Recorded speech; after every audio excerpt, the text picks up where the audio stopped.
Setelah kita menyadari bahwa kita dalam suasana COVID, akhirnya kita harus mampu berpikir bahwa apa yang harus aku lakukan untuk bisa survive.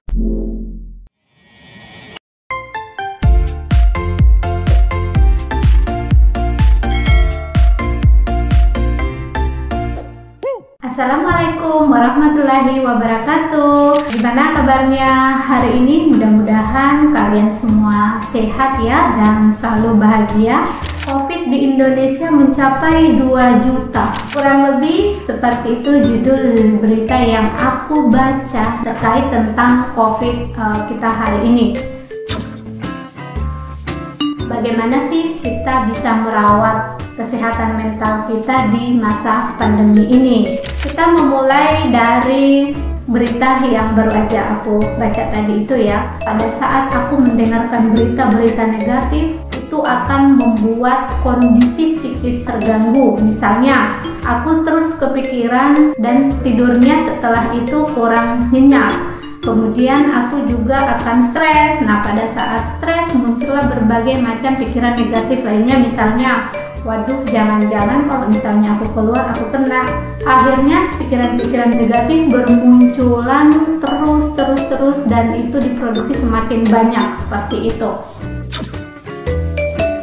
Bagaimana kita kemudian mampu untuk keluar dari efek psikologis ini kalau misalnya kita selalu memberikan input ke pikiran kita ya, berita-berita negatif. Ternyata teman-teman, kalau teman-teman tahu, ketika indera kita selalu mengalami atau selalu kita beri berita-berita negatif, otak kita itu akan menghasilkan hormon yang namanya hormon kortisol. Nah, hormon kortisol ini akan memberikan reaksi psikologis seperti kecemasan, ketakutan, deg-degan, jadi memberikan banyak reaksi negatif. Nah, kenapa banyak orang yang mengalami gangguan psikologis akibat kondisi ini? Karena memang situasi ini mengubah banyak hal gitu loh, mengubah banyak kehidupan. Misalnya nih, orang yang awalnya bekerja kemudian dia dipecat karena COVID. Jadi perusahaan mengambil keputusan untuk mengurangi karyawan. Kemudian mungkin yang kedua,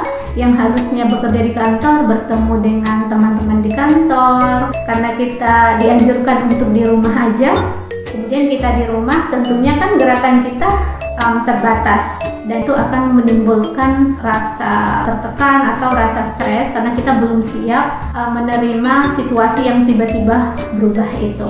Nah, kemudian banyak juga orang yang tiba-tiba biasanya dia lebih bebas, lebih senang di luar, terus harus bekerja di dalam rumah, terus harus ketemu istrinya setiap hari, harus ketemu suaminya setiap hari. Banyak konflik-konflik atau riak-riak kecil yang muncul. Salah satu yang bisa membuat kondisi kamu menjadi stres atau tertekan gitu ya. Mana lagi harus mengurusi anak, harus menjadi guru anak kita karena nggak bisa lagi masuk ke sekolah. Jadi memang cukup banyak efek dari kondisi COVID ini, sehingga sangat wajar kalau misalnya banyak orang ya yang mengalami masa-masa sulit secara mental, bukan hanya secara finansial, secara fisik, tetapi juga secara mental. Gimana sih kita bisa keluar dari situasi itu, atau bagaimana tips secara psikologis ya kita bisa mengatasi kondisi ini? Nah, perlu teman-teman ketahui bahwa cara pikir kita juga harus kita ubah. Jadi caranya gini, kita harus bisa mengidentifikasi peristiwa yang membuat kita tertekan, yang membuat kita cemas. Nah, peristiwanya karena COVID, sehingga perubahan kehidupan kita terjadi sangat cepat dan kita dituntut untuk bisa langsung beradaptasi dengan perubahan itu. Karena COVID ini, karena situasi ini, itu nggak bisa kita ubah teman-teman. Otomatis yang bisa diubah adalah kitanya, cara kita melihat itu. Setelah kita menyadari bahwa kita dalam suasana COVID, akhirnya kita harus mampu berpikir bahwa apa yang harus aku lakukan untuk bisa survive. So, apa yang mesti kita lakukan? Yang pertama adalah atur kembali jadwal Anda sebelum COVID dan setelah COVID. jadwal kita banyak yang berubah ya, karena yang awalnya mungkin kita masih punya banyak pekerjaan, kemudian setelah COVID kita kehilangan pekerjaan itu, atau mungkin sebelumnya kita masih bekerja di kantor, kemudian setelah COVID kita bekerja di rumah.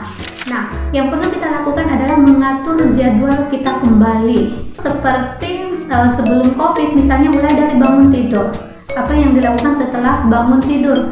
Misalnya kita menjaga anak, memasak, atau membersihkan rumah dengan keluarga gitu. Jadi semua anggota keluarga kita buatkan jadwal dan kita kerjakan bersama-sama.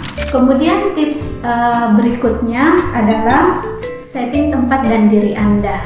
Kalau misalnya sebelumnya Anda adalah pekerja di kantor, tapi karena Anda harus bekerja di rumah, maka yang perlu kamu lakukan adalah kamu seakan-akan tetap bekerja di kantor. Jadi rumah itu dianggap sebagai kantor. Caranya gimana? Kamu bisa tetap memakai pakaian kerja, kemudian setting ruangannya seakan-akan kamu sedang berada di kantor. Ini akan membuat kita beradaptasi dengan situasi baru yang kita ciptakan, seakan-akan kita masih berada dalam lingkungan atau situasi yang sebelumnya kita alami. Jadi pelan-pelan kita membuat diri kita, pikiran kita, hati kita beradaptasi dengan situasi baru yang memang harus kita bangun. Nah, kita melangkah ke tips berikutnya adalah ambil jeda dari informasi yang tidak berguna. Informasi negatif yang selalu kita ambil setiap hari ya, yang selalu kita lihat setiap hari dalam kondisi mental kita memang kurang stabil atau nggak stabil, itu sangat mempengaruhi psikologis kita.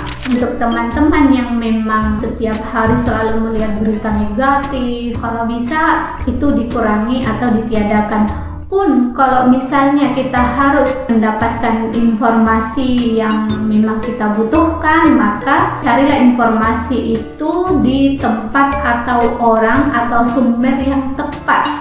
Jadi jangan sampai terlalu banyak mendengarkan berita bohong atau hoax ya. Cukup fokus memikirkan hal-hal yang baik, hal-hal yang positif. Kemudian kalau kita berada dalam pikiran yang positif, maka imun kita juga akan baik. Nah, imun yang baik juga sangat membantu agar kita tidak mudah untuk terkena atau terserang virus corona.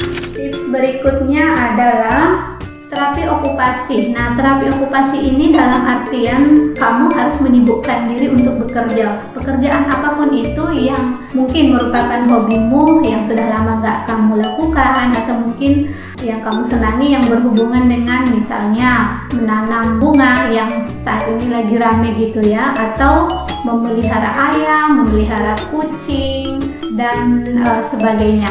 Kemudian tips berikutnya adalah lakukan aktivitas fisik seperti olahraga.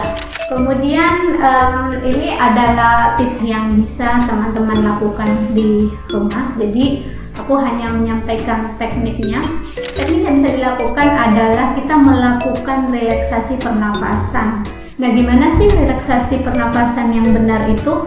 Relaksasi pernapasan yang bisa teman-teman lakukan adalah kita menarik nafas dari hidung. Jadi pelan ya, dari hidung kita tarik, lalu kita keluarkan lewat mulut. Cara bernapas itu kan biasanya pernapasan dada. Yang benarnya adalah kita melakukan teknik pernapasan perut. Selanjutnya lakukan itu secara konsisten, minimal 2 menit lah setiap hari, atau pada saat kamu merasakan kondisi psikis yang kurang nyaman. Nah, selanjutnya adalah bermeditasi.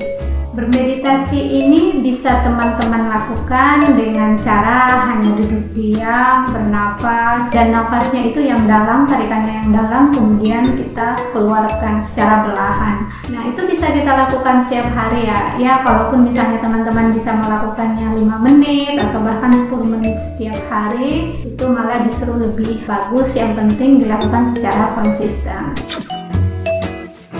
Nah, mengapa kita perlu untuk merawat kesehatan mental kita?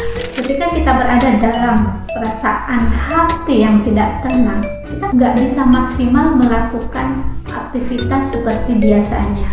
Kalau misalnya kita nggak bisa menjaga kesehatan mental kita, ya kita kadang-kadang ya kurang produktif. Itulah mengapa kita sangat penting menjaga kesehatan mental kita. orang yang memiliki kesehatan mental yang baik ditandai oleh satu, kita memiliki kesadaran penuh. Jadi kita nggak mudah dipropaganda oleh pikiran negatif atau peristiwa negatif yang terjadi. Ciri selanjutnya adalah kamu memiliki kemampuan untuk mengolah emosimu. Jadi kalau ada situasi-situasi di rumah yang kurang menyenangkan, kamu mampu keluar dari situ.